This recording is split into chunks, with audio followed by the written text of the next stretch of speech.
সবাই বলুন লা ইলাহা ইল্লাল্লাহ, লা ইলাহা ইল্লাল্লাহু মুহাম্মাদুর রাসূলুল্লাহ। আমার বন্ধুগণ, আমার ভাইরা, লক্ষ্য করুন, খেয়াল করুন, কথাগুলো বোঝার চেষ্টা করবেন।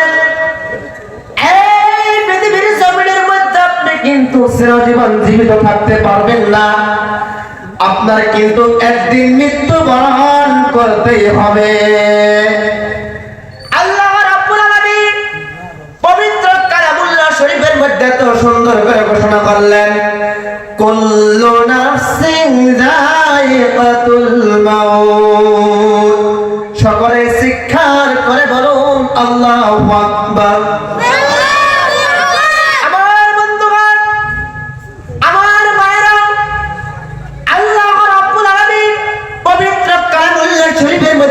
সুন্দর করে ঘোষণা করলেন, এই পৃথিবীর জমিনের মধ্যে যত করে আল্লাহর বান্দা আছে, আল্লাহর বান্দি আছে,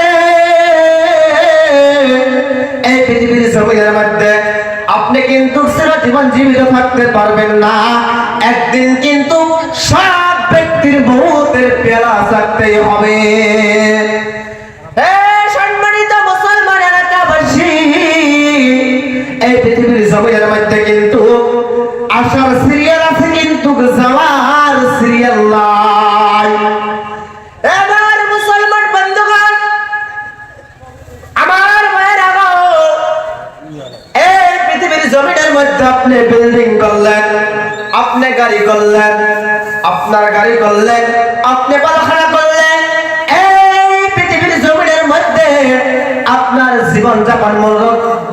জীবনযাপন মতন আপনি এই পৃথিবীর জমিনের মধ্যে আপনার জীবনটা অতিবাহিত করলেন। কিন্তু নবীর সুন্নাত মোতাবেক আল্লাহর সংবিধান, আল্লাহর নিয়ম কানুন আপনি কিন্তু মেনে পৃথিবীর জমিনের মধ্যে আপনার জীবনটা অতিবাহিত করতে পারলেন না। ওই কবরের মধ্যে কে ডাক্তার, কে ইঞ্জিনিয়ার, কে বাদশাহ, কে হাজি, কে মাস্টার, কে ওসি, কে বারনাশার ওই কবরের মধ্যে কখনোই চিনবে না। হে মুসলমান, লক্ষ্য করুন, এই জন্য পৃথিবীর জমিনের মধ্যে আল্লাহ রাব্বুল আলামিন আপনাদেরকে মানুষ হিসেবে সৃষ্টি করে পাঠিয়ে দিয়েছে। এই পৃথিবীর জমিনের মধ্যে আপনার আখিরাতের সামান তৈরি করতে লাগবো। এই পৃথিবীর জমিনের মধ্যে আপনার আখিরাতের জিন্দেগি তৈরি করতে লাগবো। এই পৃথিবীর জমিনের মধ্যে আপনারা যখন ধান খেত করেন না, ধান খেত করেন না, ধান খেত করেন তো আপনারা ধান খেত করেন, কিন্তু আপনারা খাওয়ার জন্য কিন্তু ধান খেত করেন। এই জন্য এই পৃথিবীর জমিনের মধ্যে আপনাদেরকে পাঠিয়ে দিয়েছে। রিজিকের মালিক কিন্তু আল্লাহ।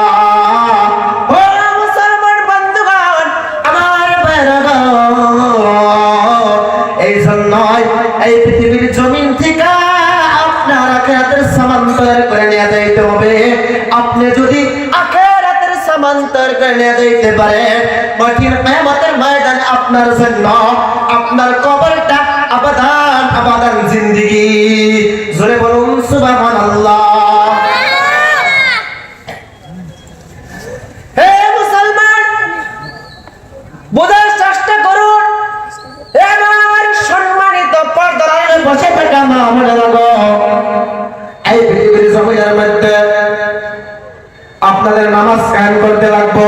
আল্লাহ রাব্বুল আলামিন পবিত্র কালামুল্লাহ শরীফের মধ্যে এত সুন্দর করে ঘোষণা করে দিলেন, ওয়াকিমুস সালাতা ওয়া আতুজ যাকাত। সবাই শিক্ষা করে কান আল্লাহু আকবার।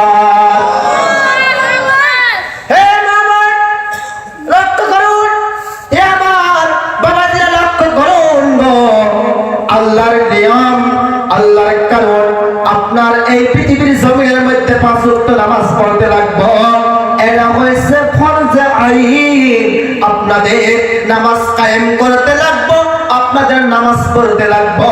কঠিন কিয়ামতের ময়দানে সর্বপ্রথমে আপনাদের কিন্তু আল্লাহ রাব্বুল আলামিন আপনাদের কাছে থেকে নামাজের হিসাব নেবে। আমার মুসলমান বন্ধুগণ, কোরআনুল কারীম 30 পারা কোরআনুল কারীম 114টা সূরা 6666 খানা আয়াত 540 টা রকম অলটোটেল 30 পারা কোরআনুল কারীমের মধ্যে মিলা এক জায়গায় নয়, দুই জায়গায় নয়। আমার মুসলমান মা বোনেরা, আমার সম্মানিত বাবা জিয়াগো, এক জায়গায় নয়, দুই জায়গা নয়, একে একে 82 জায়গার মধ্যে নামাজের কথা উল্লেখ করা আছে। আমার সম্মানিত বাবা জিয়াগো, এই জন্যই পৃথিবীর জমিনের মধ্যে আপনার নামাজ আয়াম করতে লাগবো। আল্লাহর নবী, বিশ্ব নবী 1000 আগে বলছে, এই পৃথিবীর জমিনের মধ্যে কিন্তু মসজিদ ঘর বিল্ডিং হয়ে যাব, আরসিসি বিল্ডিং হয়ে যাব, পাকা হয়ে যাব। আমার নবী 1000 আগে বলছে, কিন্তু মসজিদ বিল্ডিং হয়ে যাব, কিন্তু মুসল্লি থাকবে না। আছে তো মুসল্লি? আছে? ইমাম সাহেব নামাজ পড়ে না গো? মানুষ নাই, মুসল্লি নাই। ও বান্দা, এই পৃথিবীর জমিনের মধ্যে আপনাদেরকে আল্লাহ রাব্বুল আলামিন পাঠিয়ে দিয়েছে এমনি নাই মুসলমান হিসেবে। আখিরাতের জিন্দেগি ভয়ঙ্কর। এই দুনিয়াতে সুখ করলে কেমন, এই দুনিয়াতে আপনি সুখ করতে পারেন, তাদেরকে না করি না। আল্লাহর সংবিধান, আল্লাহর নিয়ম কানুন মেনে চলেন, কিন্তু আখিরাতের জিন্দেগি ওইটা হচ্ছে আমাদের চিরস্থায়ী জিন্দেগি। এটা কি এর বাড়ি ঘর বিল্ডিং করতেছে, আমরা ঘর করতেছি, এটা কি এর বিল্ডিং? এক সেকেন্ড আপনাদের মৃত্যুর ভরসা নাই। আছে গো? নাই।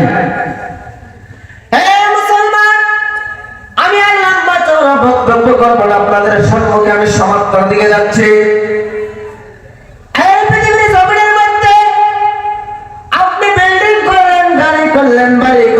কিন্তু আপনাদের কবরের মধ্যে যেতে হবে। ওই কবরের মধ্যে কোনো সাথী নাই, কোনো বাতি নাই, ওই কবরের মধ্যে কোনো লাইট নাই, ওই কবরের মধ্যে কোনো পালং নাই, ওই কবরের মধ্যে কোনো তোষক নাই। আমার মুসলমান বন্ধুগণ, আমার ভাইরা, ওই কবরের মধ্যে কিন্তু আপনাদের একদিন যেতেই হবে।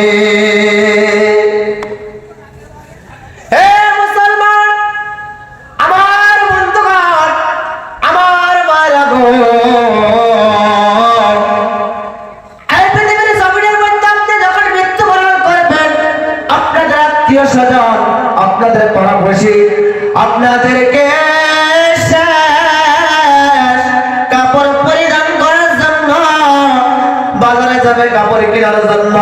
এই পৃথিবীর জমিনের মধ্যে অনেক ডিজাইনের কাপড় কিনবে, কিন্তু এই কাপড়ে কাম আসবে না। কিন্তু এমন একটা কাপড় আপনাদেরকে পরাইবে, ওই কাপড়টা কিন্তু আখিরাতের কাপড়।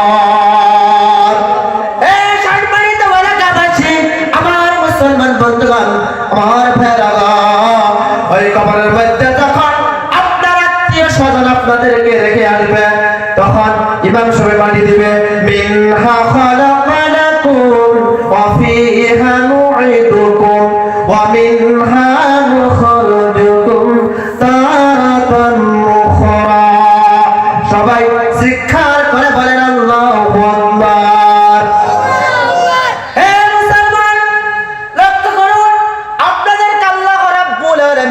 মাটিটা সৃষ্টি করছে, মাটিটা তৈরি করছে, কিন্তু আপনাদেরকে একদিন মাটির মধ্যে মিশিয়ে দিবে।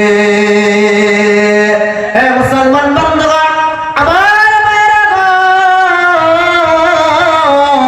ওই কবরের মধ্যে যখন আপনার আত্মীয় স্বজন আপনাদেরকে আসবে, তখন ফেরেশতা সে 2-3টি সওয়াল করব।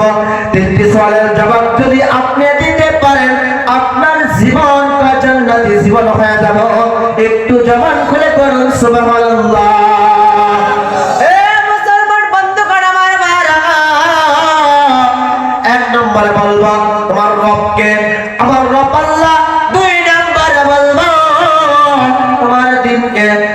দিন ইসলাম, 3 নম্বরে বলবো তোমার নবীকে হযরত মুহাম্মদ সাল্লাল্লাহু আলাইহি সাল্লাম। এই 3টি সওয়ালের জবাব যদি আপনি দিতে পারেন, আপনার জন্য কবরটা আবাদান জিন্দেগি। জোরে বলুন সুবহানাল্লাহ। হে মুসলমান বন্ধুগণ, আমার ভাইরা, আমি আর লম্বা করব না। এই পৃথিবীর জমিনের মধ্যে আপনাদের নেক আমল করতে হবে।